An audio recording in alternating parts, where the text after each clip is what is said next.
मरने से डरना क्या? मृत्यु से डरने की कोई बात नहीं। जैसे नया वस्त्र पहनने में, नई जगह जाने में स्वभावतः एक प्रसन्नता होती है, वैसी ही प्रसन्नता मृत्यु के संबंध में भी होनी चाहिए। आत्मा एक यात्री के समान है। उसे विविध स्थानों, व्यक्तियों, परिस्थितियों के साथ संबंध स्थापित करते हुए वैसी ही प्रसन्नता होनी चाहिए जैसे कि सैर सपाटा करने के लिए निकले हुए सैलानी लोगों को होती है। मरने से डरने का कारण हमारा अज्ञान है। परमात्मा के इस सुंदर उपवन में एक से एक मनोरम वस्तुएं हैं। यह यात्रियों के मनोरंजन की सुव्यवस्था है, पर वह यात्री जो इन दार्शनिक वस्तुओं को अपनी मान बैठता है, उन पर स्वामित्व प्रकट करता है, उन्हें छोड़ना नहीं चाहता, अपनी मूर्खता के कारण दुख का ही अधिकारी होगा। इस संसार का हर पदार्थ, हर परमाणु तेजी के साथ बदल रहा है। इस गतिशीलता, विकास और विनाश का क्रम टूट जाए तो यह संसार एक निर्जीव जड़ पदार्थ बनकर रह जाएगा। यदि इसे आगे चलते रहना है तो निश्चय ही उत्पादन, परिवर्तन और नाश का क्रम अनिवार्यतः जारी रहेगा। शरीर चाहे हमारा अपना हो, अपने प्रियजन का हो, उदासीन का हो या शत्रु का हो, निश्चय ही परिवर्तन और मृत्यु को प्राप्त होगा। जब जिस समय हम चाहे तभी वे शरीर नष्ट हो, ऐसा नहीं हो सकता। प्रकृति के परिवर्तन, कर्म बंधन ईश्वरीय इच्छा से प्रधान है। इनके आगे हमारी इच्छा चल नहीं सकती। जिसे जब मरना है वह तब मर ही जाएगा, हम उसे रोक नहीं सकते। इस जीवन मृत्यु के अटल नियम को न जानने के कारण ही मृत्यु जैसी अत्यंत साधारण घटना के लिए हम रोते, चिल्लाते, छाती कुटते, भयभीत होते और दुख मनाते हैं। जिसे जीवन का वास्तविक स्वरूप मालूम हो गया है, उसे न अपनी मृत्यु में कोई दुख की बात प्रतीत होती है और न दूसरों की मृत्यु का कष्ट होता है। किसी विशाल नगर के प्रमुख चौराहे पर खड़ा हुआ व्यक्ति देखता है कि प्रतिक्षण असंख्यों व्यक्ति अपने कार्यक्रम के अनुसार इधर से उधर आते जाते हैं। वह स्वयं भी कहीं से आया है और कहीं जा रहा है। केवल कुछ क्षण के लिए चौराहे का कौतूहल देख रहा है। इस अपने या दूसरों के आवागमन पर यदि वह व्यक्ति दुख माने या विलाप करे तो उसे अविवेकी ही कहा जाएगा। संसार के विशाल चौराहे पर भी ऐसे ही आवागमन की भीड़ लग रही है। एक की मृत्यु ही दूसरे का जन्म है, एक का जन्म दूसरे की मृत्यु है, एक का सुख दूसरे का दुख है और दूसरे का दुख एक का हर्ष।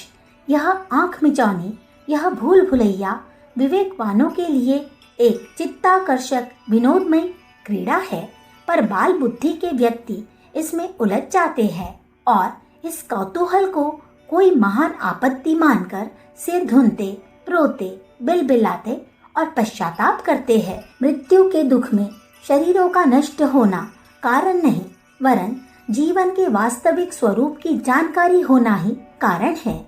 ऐसे कितने ही बलिदानी वीर हुए हैं जो फांसी की कोठरी में रहते हुए दिन दिन अधिक मोटे होते गए हैं। वजन बढ़ता गया और फांसी के फंदे को अपने हाथ गले से लगाया और खुशी से गीत गाते हुए मृत्यु के तख्ते पर झूल गए। कवि गंग को जब मृत्यु दंड दिया गया और उन्हें पैरों तले कुचल डालने को खूनी हाथी छोड़ा गया तो वे प्रसन्नता से फूल उठे। उन्होंने कल्पना की कि देवताओं की सभा में कोई छंद बनाने वाले की आवश्यकता हुई है, इसलिए भक्त कवि गंग को लेने के लिए हाथी रूपी गणेश आए हैं। कितने ही महात्मा समाधि लेकर अपना शरीर त्याग देते हैं। उन्हें मरने में कोई अनोखी बात दिखाई नहीं पड़ती। कई व्यक्ति सोचते हैं कि मरते समय भारी कष्ट होता है, इसलिए उस कष्ट की पीड़ा से डरते हैं। यह भी मृत्यु समय की वस्तु स्थिति से जानकारी न होने के कारण है।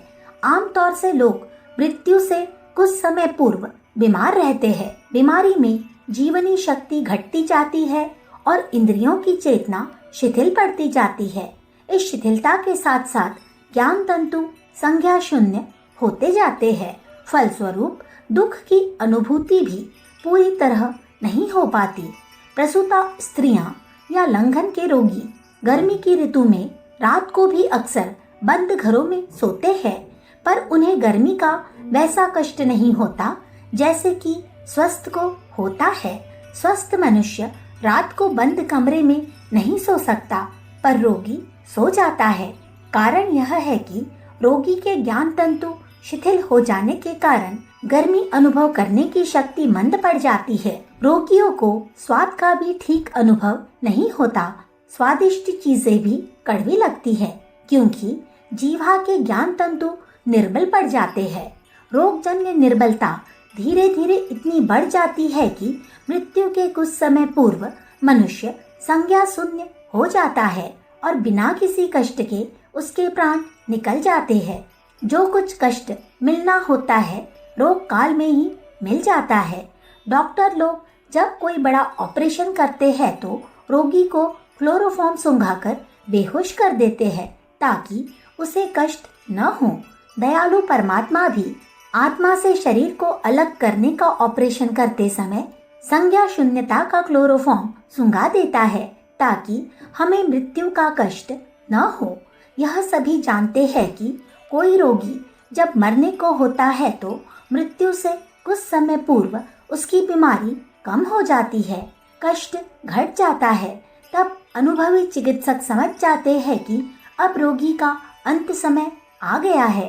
कारण यह है कि बीमारी के कारण रोगी की जीवन शक्ति चूक जाती है और ज्ञान तंतु रोग को प्रकट करने एवं कष्ट अनुभव करने में असमर्थ हो जाते हैं।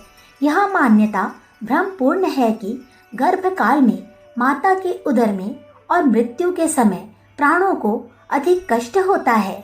दोनों ही दशाओं में मस्तिष्क अवचेतन अवस्था में और ज्ञान तंतु संख्या शून्य अवस्था में रहने के कारण प्राणों को किसी प्रकार का कष्ट नहीं होता। ऐसी दशा में मृत्यु के कष्ट से डरने का कोई कारण नहीं रह जाता। अनावश्यक मोह ममता ही मृत्यु भय का प्रधान कारण है। हम कर्तव्य से प्रेम करने की अपेक्षा वस्तुओं से मोह करने लगते हैं। हमारा प्रेम कर्तव्य भावना में संलग्न न रहकर शरीर, संपत्ति आदि में लग जाता है। प्रिय वस्तु के हाथ से जाने में कष्ट होता है, इसलिए मरने का भी दुख होता है।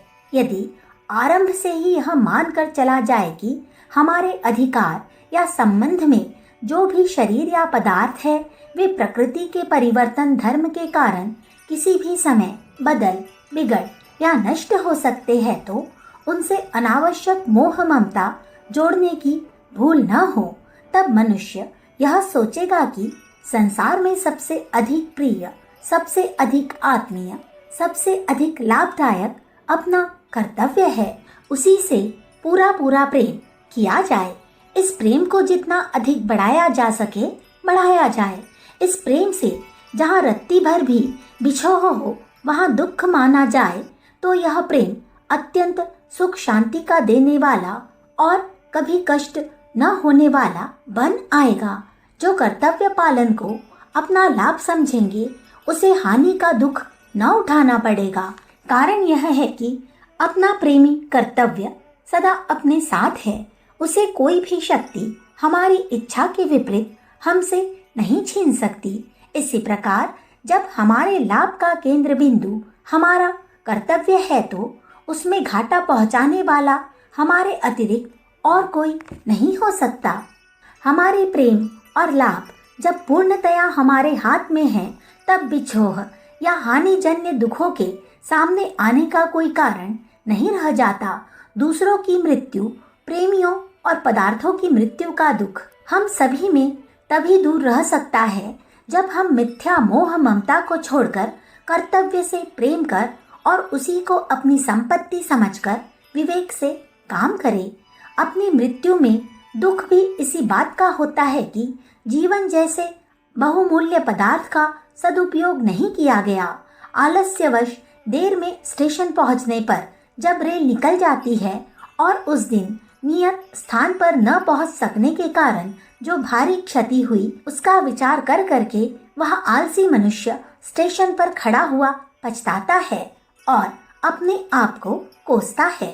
मृत्यु के समय भी ऐसा ही पश्चाताप होता है, जबकि मनुष्य देखता है कि मानव जीवन जैसी बहुमूल्य संपत्ति को मैंने व्यर्थ की बातों में गवा दिया, उसका सदुपयोग नहीं किया, उससे जितना लाभ उठाना चाहिए था वह नहीं उठाया। यदि हम जीवन के क्षणों का सदुपयोग करें, उसकी एक घड़ी को केवल आत्मलाभ के सच्चे स्वार्थ के लिए लगावे, तो चाहे आज चाहे कल जब भी मृत्यु सामने आवेगी, किसी प्रकार का पश्चाताप या दुख न करना पड़ेगा। गायत्री का आरंभिक पद तत् हमें यही शिक्षा देता है कि मृत्यु से डरो मत, उससे डरने की कोई बात नहीं। डरने की बात है हमारा गलत दृष्टिकोण, गलत कार्यक्रम। यदि हम अपने कर्तव्य पर प्रतिक्षण सजगता पूर्वक आरूढ़ रहे तो न हमारी न किसी दूसरे की मृत्यु हमारे लिए कष्टकारक होगी। अखंड ज्योति, अप्रैल सन 1950, पृष्ठ संख्या 4, 5, 6। हमारे YouTube चैनल विचार क्रांति दूत अखंड ज्योति पत्रिका को सब्सक्राइब करें एवं अगली वीडियोस प्राप्त करने के लिए बेल आइकन दबाएं। धन्यवाद।